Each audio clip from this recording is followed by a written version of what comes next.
Hey guys, what's good? So today's video we're going to be touching on something which is so useful in business and massively overlooked, and it is called price conditioning. If you've never heard of it, great, because I'm going to show you exactly what it means and how to apply it. The end result of price conditioning is to get your customer to understand why your price is the price. So this particularly works very well for cold prospects who you have bought in that have never used your service, bought your type of product, or ever spoke to anybody in your niche before. And you will find people that don't understand the marketplace will always tend to have a think about it, have a look around, shop around the marketplace, etc., etc., etc. What price conditioning can help do is limit the wrong prospects, get your customer to understand the value and the pricing behind what you do, and really ultimately help you get more sales. I've applied this many times and use it every single time I sell, and it helps me no end. So what we're going to do is a bit different today. Is I'm going to take you onto the computer where I'm going to show you some examples and draw out some diagrams to make this sink in. Because once you understand it, seriously, you're going to have one of those "oh my god" moments. At least that's what I hope. So see you shortly. Hey guys, hello again. Now we're going to discuss what exactly is price conditioning. I'm going to give you some real world examples, and I want you to start thinking now how you have already been price conditioned time and time again within your life. The first example is I want you to imagine you are going shopping. Here is the beginning of your trolley, and you've got your little wheels here. Look at that beautiful piece of art. So you're pushing your trolley along, and it's not going very well because the wheels are completely squiff. And you're pushing your trolley along, and you're going shopping with your partner, and you're buying your weekly shopping. Then what happens is you come across the home appliance store or the home appliance section, and you have a look on each aisle, and in the middle you see this beautiful kettle. Yeah, I mean it's an awesome kettle. You see these other kettles and they're like plastic, cheap, nasty looking things, and then you see this one. It's like brushed aluminium. It's got a fancy handle. It's got a fancy name. It just looks phenomenal, and it's got like this many benefits, this many features, and you're like, nice, that is awesome. And then what you see is you see the little price tag, and this price tag is like 50 pounds. And you go, the other ones are only like, 15, 20 pounds. That's way too expensive. I can't afford that. So what happens is you get your slightly dodgy trolley and you wander away. And then you think about the kettle no more. You may discuss it with your missus or your partner. Go, that was a really nice kettle, and they'll agree it's so nice, but it's too expensive. But nonetheless, the first seed of price conditioning has been planted. You've seen every other option, and you've seen the golden nugget, like the golden egg, the beautiful, stunning kettle which stands out, and so does the price tag. However, that's now etched into your brain. So you go shopping next week. You do the same thing. You push your trolley along, and then you see the kettle again. And you remark again to your partner going, wow, isn't that a lovely kettle? To which they respond, yeah, it is, but we can't afford it. And you agree, it's too expensive. So guess what? You go on walking and do your shopping again. But it's just etched into your brain again. You've looked at the marketplace and you've seen, 15, 20 pound kettles and then a 50 pound kettle. Ultimately, yeah, it's cool, but it does the same job. And you weren't even in the marketplace for a kettle. It just looks awesome. And who wouldn't want it? Third week comes along. You again push your trolley. Somehow you get in the same dodgy trolley with the dodgy wheel. And you look at it again. And you say the same thing. That'd be lovely to have, but it's just too expensive. And off you go. Now, this is where the interesting thing happens. The fourth week, week 4, You go walking along again, but guess what? You look, and all of a sudden, this price is no more. It's been replaced. And instead, it's got some mega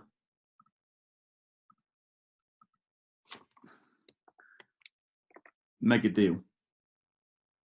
It's now been slashed half price. It's now £25. You look at your partner and you can't believe it. That beautiful, stunning, amazing kettle is now £25. Ooh.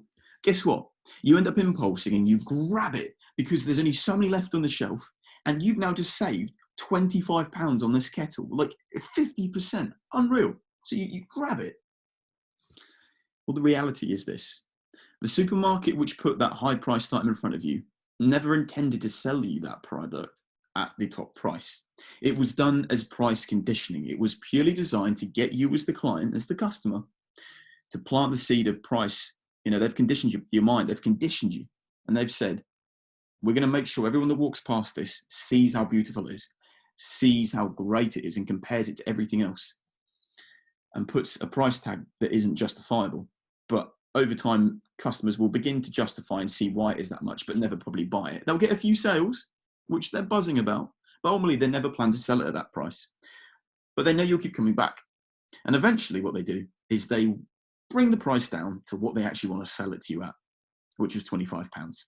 And they will then sell out purely because you have been led to believe it is £50, and now you can save over £25 and at half price, 50% off. You grab and you take action. So hopefully that's now made you think about the track I'm going down. What we want to discuss now is how you can use this for your business. So I'm going to give you another example. When you are in your presentation, however you do your presentations, whether it is video, audio, whatever it is, imagine now you have got a prospect. And your prospect is interested in your services, or your marketing hook has basically brought him to come and speak to you as a business. As you speak to him, one thing you find apparent is he has no clue of the industry. Now, you don't have to be a brain surgeon to realize that he's got no understanding of what you do. He may be able to understand the value. However, he may not understand the price. And what you can find when you have people in this position is they will tend to look around the marketplace. There's multiple reasons they'll look around the marketplace, such as they don't trust you, they don't like you, they're not solidly believing that you are the only company. But another factor is they don't know the market. So if you go to buy, say, email targeting software and you've never looked at it before, and you speak to a company and they say, it's going to cost you £50 per month. You're going to go, is that a good price? Is that a bad price? Is that too expensive? I tell you what, I'll tell the customer that. I'll tell the business this. Yeah, that sounds awesome. I'll have a look around the marketplace and then we'll get back to you.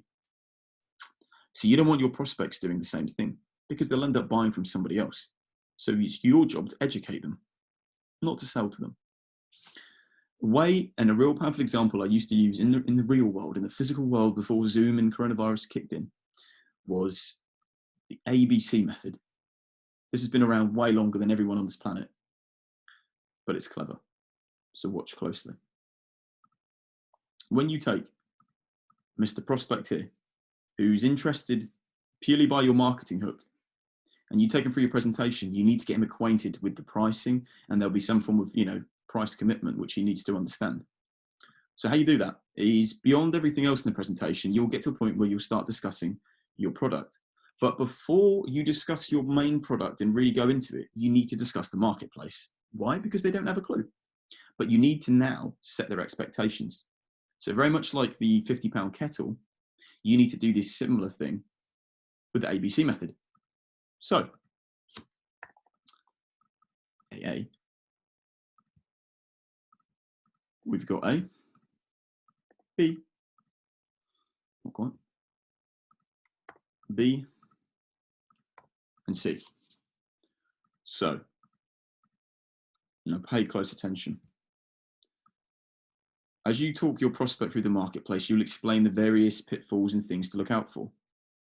And one thing I would always say to your prospect, and use this line, trust me, it works. When you're speaking to them about, the marketplace, say, look, what I want to do is just give you a quick 2 minutes breakdown of the marketplace. I understand you've never looked at this type of thing before. So when you go and get other quotes and speak to other companies, I can give you as much information as possible that you can go away with, and it will really help you with gaining more quotes. So look, what I've said there now is reverse psychology. It basically it eliminates any type of fear that you're out there to just close them. They very much will then listen intensively to this because you've told them that you're going to give them this information, so they can go away and get other quotes based on this, and they're not going to be basically screwed over by another company. You give them an insight into the real world of this industry, and then as you give them this insight into the industry, you will explain. There are 3 typical companies or groups or products or services that you will come across. Group A, right? So Group A is how you will always position it, will be the low end. So say your product is £1,000. You will present option A at £750 to £1,000.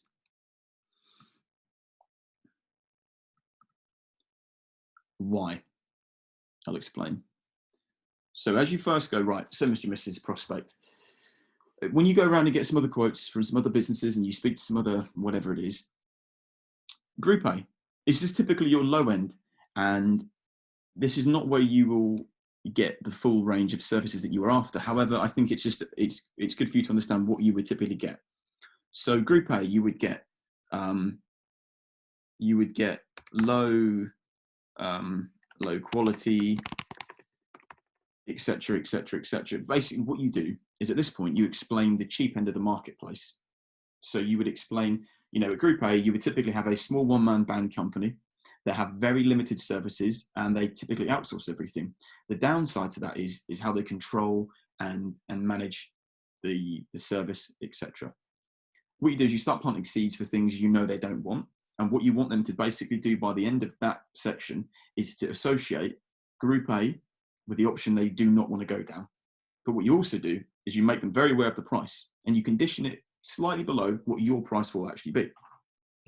So you'll basically, Group A is low quality, small businesses, new businesses that haven't been established very long, high risk, etc., etc., etc. No long-term provability. Whatever you're selling, think of a way that you could explain the low-end budget and the low-end companies at, and put them in Group A. So you don't want them to go there, and they will agree that they don't want to be Group A. Because once you've gone and explained what they'll typically get for that price,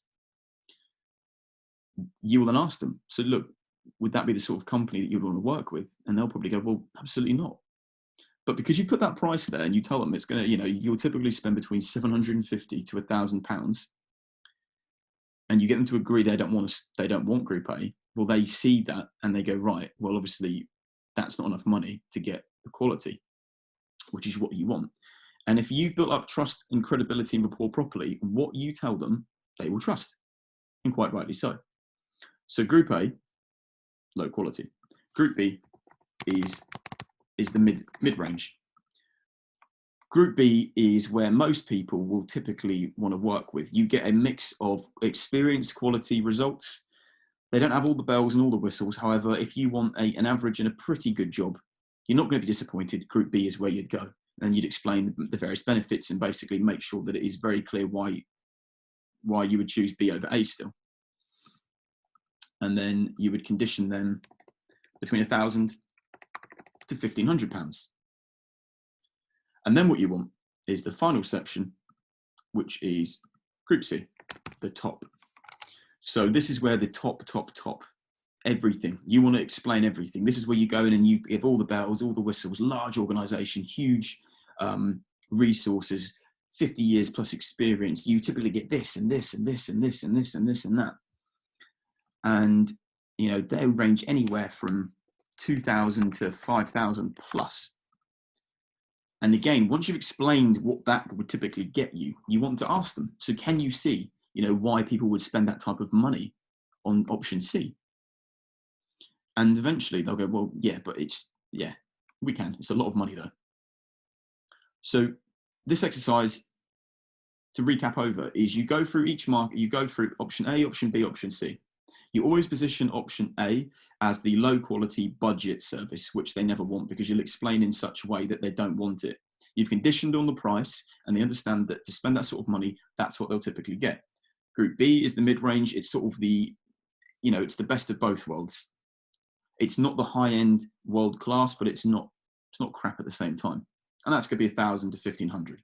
And they see that, they understand that. And then Group C, you put a figure way beyond whatever you charge, and get them to agree why people would spend that money. Getting them to agree to see why people would spend that money helps bring their value perception up of the overall service. Then what you do is you say this. So, Mr. Prospect, obviously from the start, I said to you, I can't promise you that we are going to be the right company for you, but at least now you get an understanding of what you can expect in each budget category.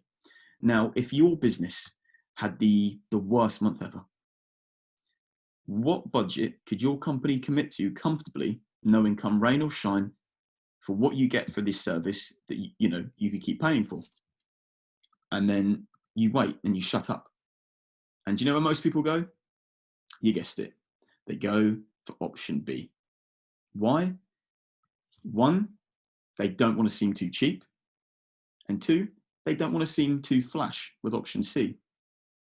So now what you do is you get them to agree. So, Mr. and Mrs. Prospect, if we could, and hypothetically speaking, if we could do something that would solve this problem, this desire, this need, and we could do it within the same budget between 1,000 to 1,500, I take it you'd be more than happy to do business with us.